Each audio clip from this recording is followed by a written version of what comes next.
loud. Hello, good afternoon. It's Saturday. It's almost evening actually. Oh yeah, 7 o'clock. But a beautiful day. We're enjoying the sunshine here on the south coast. I'm reading out of Winged Pharaoh, a book written by Joan Grant. It's a far memory book. It's her own far memory of the old Egypt. She was Sikita.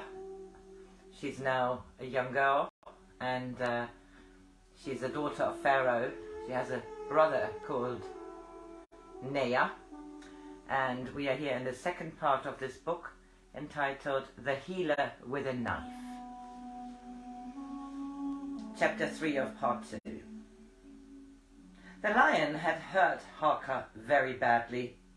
Father said it would be safer for him to be taken home, not in a chariot, but lying full stretched on one of the carrying platforms, which had been meant for a dead lion. There were 4 bearers to this litter, and though they ran swiftly, it went smoothly, so even was the rhythm of their stride. I went ahead in a chariot to tell my mother what had happened so that she could summon healers from the temple. For a lion's bite is like the bite of a copper sword, and it must be healed quickly, or the flesh will die around the wound while the person lives. Still lives. I wished Father and Nea weren't going on with the hunt. I knew just how Mother must feel when Nea and I were out doing the sort of things that seem so dangerous when you're not doing them yourself. A room in my father's private apartment was prepared. A high, narrow bed, such as is used for rubbing, was put in the middle of the room and covered with several thicknesses of linen sheets. Beside it on the table were 2 jars of salves, made from my father's herbs, some bowls of water and a jar of cane spirit, which, although it felt like fire, is cleansing for a dirty wound. Preoccupied and the healer in attendance on the royal household were both waiting in the room when Harka was carried in. I asked my mother if I could stay with Harka.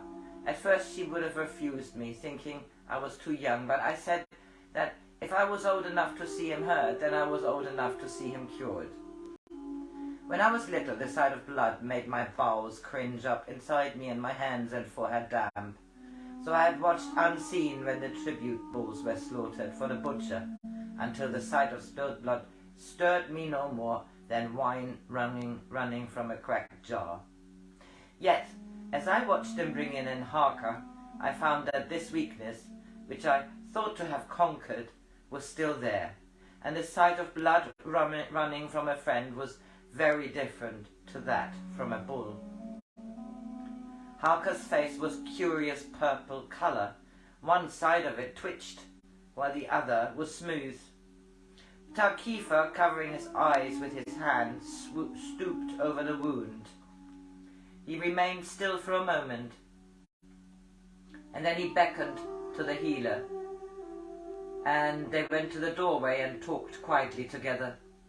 I heard him say that Harka's skull had been crushed and was pressing on the brain, and unless the piece of bone was lifted, one side of his body would always be still, and that the skill of Sata was needed.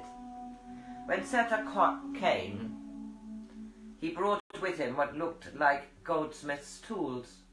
Usually, work such as this is done in the temple, but it was decided that it would be better for Harka to stay here instead of being moved again.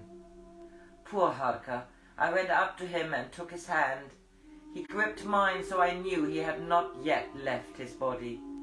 The wounds on his side and shoulder had been covered with cloths of wet linen, but the bright blood soon stained them. Another priest came into the room, a high priest of Anubis. He sat in a chair at the far end of the room and seemed to sleep, while the healer pointed the finger of healing between Harka's eyes and forced him to leave his body.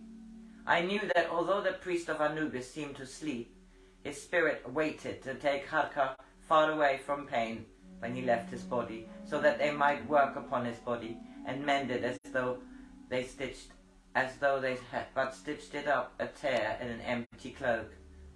I felt Harker's hand grow limp, and I knew that he was beyond the reach of pain, and I could no longer help him by staying.